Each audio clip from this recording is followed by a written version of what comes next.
राजकोट में मिले हार के झटके से उबरने के लिए आज भारतीय cricket team Maharashtra cricket association Pune के ग्राउंड में इंग्लैंड के खिलाफ जीत की लय पर वापस लौटना चाहेगी। तो जो आज मुकाबला होना है भारत और इंग्लैंड के बीच चौथा T20 इंटरनेशनल का, उस मुकाबले में भारतीय टीम को क्या कुछ करने की जरूरत है वो आज आपको बताऊंगा, और साथ ही बताऊंगा कि इंग्लैंड के किन खिलाड़ियों से भारतीय टीम को बचकर रहना है, आंकड़े क्या कहते हैं पुणे के मैदान के, ये भी बताऊंगा। लेकिन पहले बता दूं कि आप देख रहे हैं न्यूज बाय स्कोप और मैं हूं राकेश रंजन। भारत और इंग्लैंड के बीच चौथा T20 इंटरनेशनल मुकाबला आज महाराष्ट्र क्रिकेट एसोसिएशन के ग्राउंड में खेला जाएगा। पुणे में यह मुकाबला होना है और इसके लिए भारतीय टीम पूरी तरह से तैयार है। सीरीज में फिलवक्त भारतीय टीम एक के मुकाबले 2 मैचों से आगे चल रही है, लेकिन उसकी कोशिश होगी कि आज पुणे में वो सीरीज को सील करे, लेकिन इसके लिए उसे जीत की दरकार होगी और जीत के लिए उसे करना क्या होगा। तो जो सबसे महत्वपूर्ण चीज है वो ये है कि उसे जो करना है वो ये करना है कि जो राजकोट में उससे गलतियां हुई हैं उन गलतियों को दोहराना नहीं होगा। अगर आप राजकोट मैच को देखें जहां से सीख लेने की जरूरत है, तो भारत ने बल्लेबाजी में कुछ डॉट गेंदें जो है वो ज्यादा ही खेलनी, खास करके जब हार्दिक पांड्या और अक्षर पटेल की साझेदारी हुई थी तो उस समय डॉट बॉल्स जो हैं वो ज्यादा खेले गए, जिसका नुकसान भारतीय टीम को उठाना पड़ा। मॉडर्न डे T20 क्रिकेट में आप ज्यादा डॉट बॉल नहीं खेल सकते हैं, तो इस बात का भारतीय बल्लेबाजों को ध्यान रखना होगा।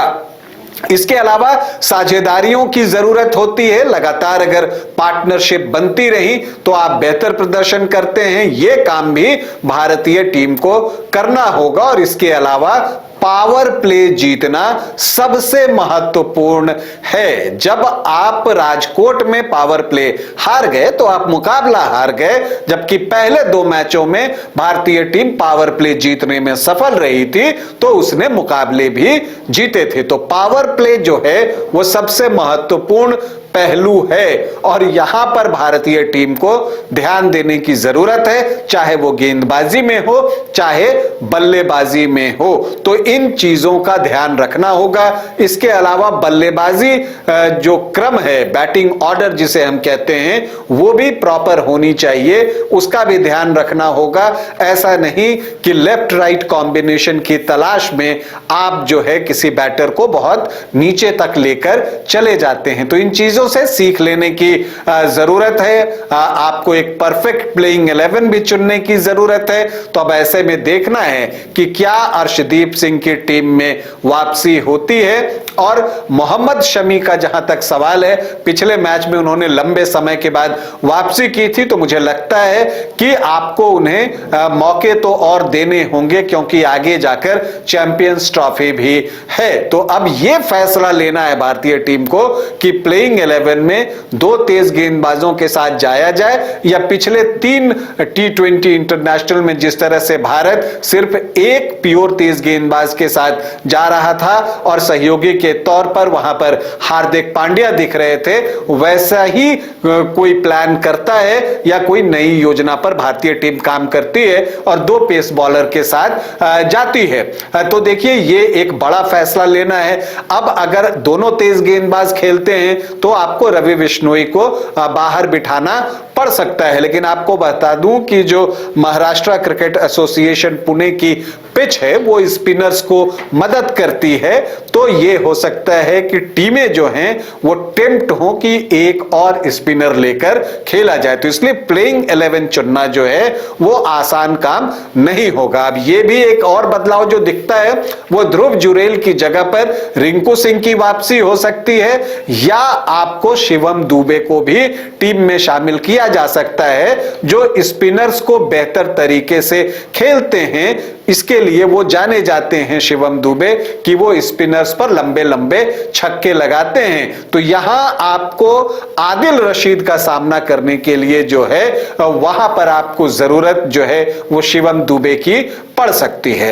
इंग्लैंड के जिन खिलाड़ियों से भारतीय टीम को बचकर रहना है, एक खिलाड़ी तो साल्ट है जो अभी तक 3 मैचों में चले नहीं हैं, लेकिन उनका बल्ला जब तक खामोश है तब तक तो ठीक है, लेकिन अगर उनका बल्ला चला तो फिर वो भारतीय टीम को भारी पड़ सकता है। तो एक फिल साल्ट से बचकर भारतीय टीम को रखना है। जो अंग्रेज कप्तान है जोश बटलर, वो अच्छी लय में दिख रहे हैं, लगातार स्कोर कर रहे हैं, तो उनसे बचकर जो है वो रहने की जरूरत है। और अगर आप गेंदबाजी में बात करें तो जोफ्रा आर्चर कमाल की गेंदबाजी कर रहे हैं, उनसे बचकर रहना है, उनका काउंटर ढूंढने का प्रयास करना है और काउंटर आपको आदिल रशीद का भी ढूंढना होगा, नहीं तो परेशानी बढ़ सकती है।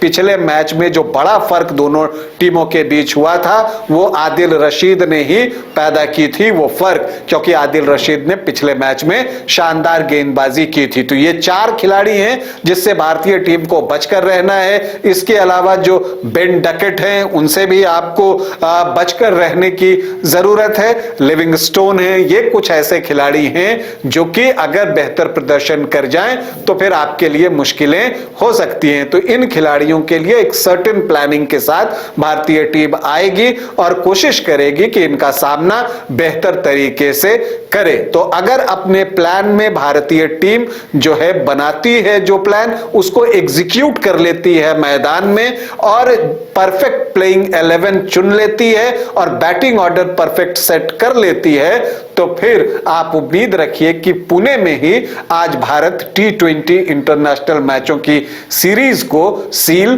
कर सकता है।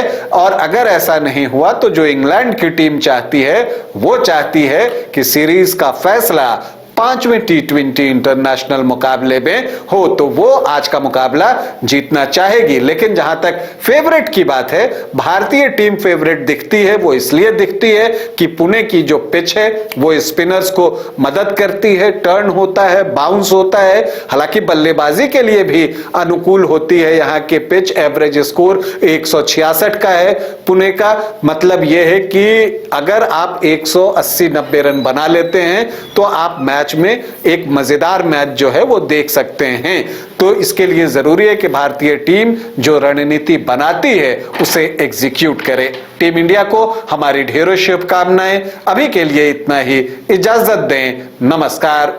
विश्व स्तरीय मेडिकल सुविधाओं से युक्त रांची का देवनिका हॉस्पिटल, जहां है neonatal ICU, burn intensive care unit, modular operation theatre, 24/7 emergency trauma service, multidisciplinary ICUs, emergency care, MRI, CT scan, advance cath lab, fully automated path lab, echo, ultrasound, ultra modular patient beds और pharmacy.